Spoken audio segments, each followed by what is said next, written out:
Assalamualaikum warahmatullahi wabarakatuh. Perkenalkan nama saya Tefati Martada dari kelas IFA 807, NIM saya 1030124003977.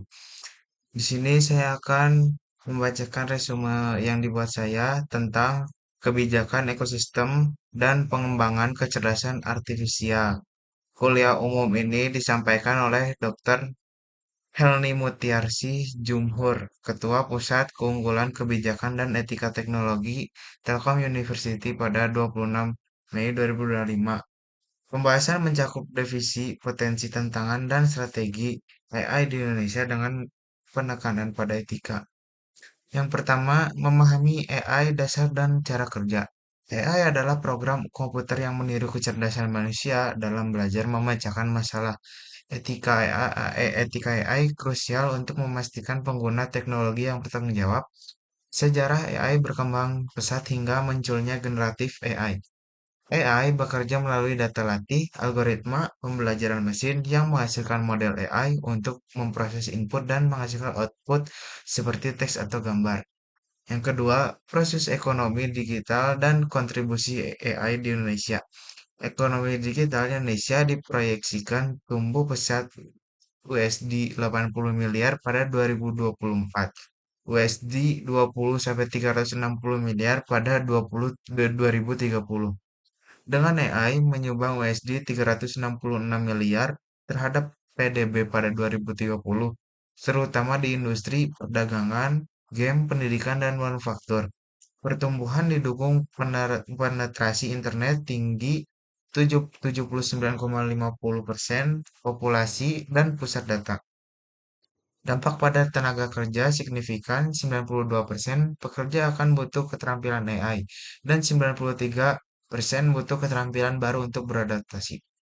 Yang ketiga, tentang tantangan etika dalam pengembangan dan penerapan AI. Berbagai isu etika muncul antara lain yang pertama, penggantian tenaga kerja, potensi AI menggantikan pekerjaan butuh kebijakan transisi. Yang kedua, privasi dan keamanan data, risiko penyalahgunaan data pribadi. Yang ketiga, bias dan diskriminasi algoritma dalam memperkuat bias yang ada transparansi dan akuntansibilitas sulit memahami keputusan AI kotak hitam. Yang kelima, kreativitas dan kepemilikan kompleksitas hak cipta konten yang dibuat AI. Yang keenam, manipulasi sosial dan misinformasi, potensi penyalahgunaan AI untuk menyebarkan informasi palsu. Yang ketujuh, senjata otonom, risiko etika dan keamanan tanpa pengawasan manusia. Yang poin keempatnya, strategi nasional AI Indonesia dan etika dan praktik. Strategi Nasional AI Indonesia bagian dari Visi Indonesia 2045 fokus pada 5 bidang prioritas. Yang pertama kesehatan, birokrasi, pendidikan, ketahanan pangan, dan kota cerdas. Dan area strategis etika dan kesehatan. Etika dan kebijakan, talenta, infrastruktur data, riset dan inovasi industri. Pengembangan SDM, DTS Digitalent, dan platform adopsi teknologi didorong prinsip AI etis UNESCO 2022. Ditekankan keadilan dapat dijelaskan, kehandalan, transparansi, dan perlindungan data. Yang poin kelima, perlindungan data pribadi dan penerapan AI di Indonesia. Perlindungan data pribadi penting, mencakup data spesifik, kesehatan biometrik, dan data umum nama dan alamat. AI telah diterapkan di berbagai sektor, e-government, smart city, kesiapsiagaan, bencana, tata kelolaan internal, deteksi korupsi, dan keamanan dan ketertiban. Kuliah juga membahas kebijakan perguruan tinggi terkait penggunaan AI generatif seperti ChatGPT.